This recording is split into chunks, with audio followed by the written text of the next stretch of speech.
Hi, I'm Mary Johnson, and I am a real woman of Philadelphia. Cream cheese, that is. And we are in my kitchen today in Southern California, and I'm going to be making a spectacular side dish. It's my take on a warmed caprese salad. So what I'm going to start with is I have a pre-baked pie shell here. I just purchased this from the store. You could make your own if you wanted to, but I like my side dishes to be really simple. So I simply bought the one from the store, pre-baked it in a 450-degree oven for 10 minutes. So it's not completely done, but that's okay because we're going to put it back in the oven after we put our toppings on it. So the first thing I'm going to put on it is some cream cheese. You could probably use the one that's in the tub also, the softened one, but since again I'm going to warm it, I don't want it to get too loose. I really want that cream cheese to sort of be noticeable. I want it to be there because that's one of the things that makes this spectacular and not just a regular tart. You just want to spread it out in a pretty even layer, and you do want to leave the edges a little exposed so that you can see that, you know, each piece that you cut, that there will be a piece of the crust on there. Now on a caprese salad, it's generally some good quality tomatoes, some fresh mozzarella, and some basil. And depending on your taste, possibly some garlic. I always like the garlic. So what I have done is I have got some pesto here, which actually has the basil, and it actually has a fair amount of garlic in it, so you get that bite if you want. So again, you can make your own pesto, which actually I did. It's very simple, or you can purchase pre-made store-bought pesto. Perfectly fine, easy shortcut. And we just want to spread this in a thin layer over the top of our cream cheese. And then will come the tomatoes. And the tomatoes, you just want to use a good quality tomato. I live in Southern California, so we're fortunate. We got a little good produce for long periods of time. And I have sliced these and sprinkled them with a little salt, and I let them sit for a little bit because you want to drain out the extra moisture, because when you heat them in the oven, you don't want them to get all watery and make your tart all funky and watery.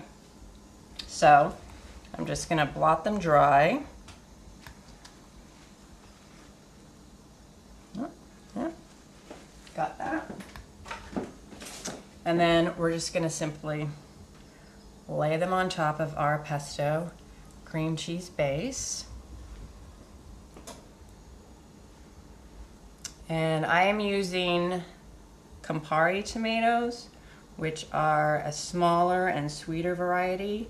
It is still a little early for getting those fantastic, really large tomatoes.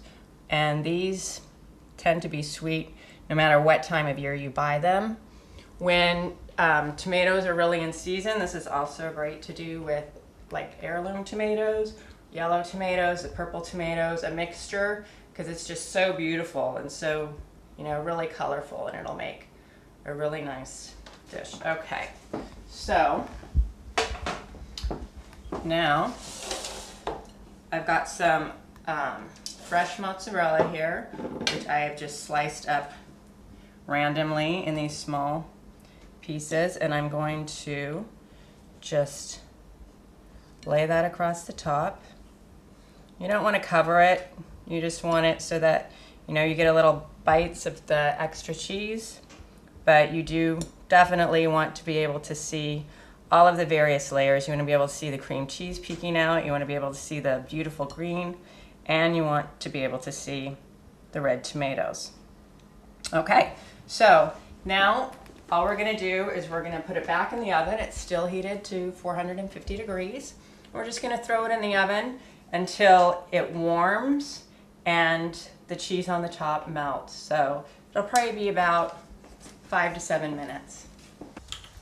All right, so it's been about 5 minutes, and I'm going to check on this, and that looks perfect. So it's a little bit steamy. You can see the cream cheese around the edges has started to melt a little bit. All the cheese on the top has melted, And so I'm just gonna bring it over here and slice it up. Change mitt hand. And let's see if I can just slide this off. I can, yay. Okay. I'll probably need that.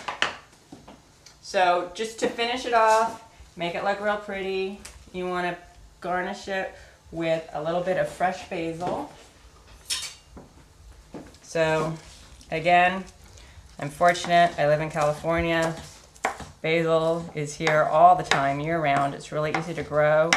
You can grow it in your kitchen, you can grow it outside. And if you don't have fresh basil or it's hard to come by where you're at, you can probably also just sprinkle it with, the thing is you want it to have a little bit of freshness on the top. You can sprinkle it with parsley or even a little bit of dried herbs, like some mixed Italian herbs would also look really pretty and be delicious. So there it is, my warmed caprese salad. This is perfect for like if you're serving a nice grilled steak or a piece of chicken. It's just a little bit something different on the side. And I'm just gonna cut into it. It's probably a little bit better to wait until it's not so hot, but I can't wait. So there you go. Take this and see the oozy cream cheese under there that makes it delicious. And there you have it, a warmed caprese salad. Enjoy.